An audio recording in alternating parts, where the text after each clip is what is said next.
ಶಿವಗಾಮಿನಿ, ಭಾಗ್ಯಲಕ್ಷ್ಮಿ ಸೇರಿದಂತೆ ಹಲವು super hit ಧಾರಾವಾಹಿಗಳಲ್ಲಿ ನಾಯಕಿಯಾಗಿ ಮಿಂಚಿದ ನಟಿ ಕೆ. ಸುಷ್ಮಾ ರಾವ್ ಕಳೆದ 25 ವರ್ಷಗಳಿಂದ ಕಲಾ ಜಗತ್ತಿನಲ್ಲಿ ಸಕ್ರಿಯರಾಗಿದ್ದಾರೆ.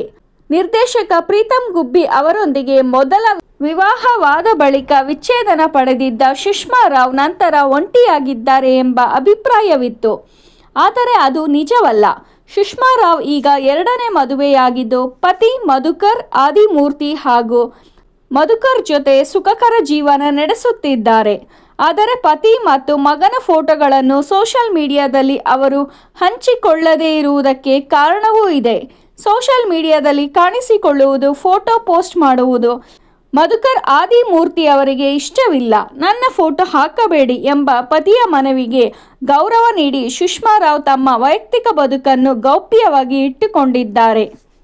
ಅನುಬಂಧ ಅವಾರ್ಡ್ಸ್ ವೇದಿಕೆಯಲ್ಲಿ ಮೊದಲ ಬಾರಿಗೆ ಪತಿ ಹಾಗೂ ಪುತ್ರ ಸಾರ್ವಜನಿಕವಾಗಿ ಕಾಣಿಸಿಕೊಂಡರು.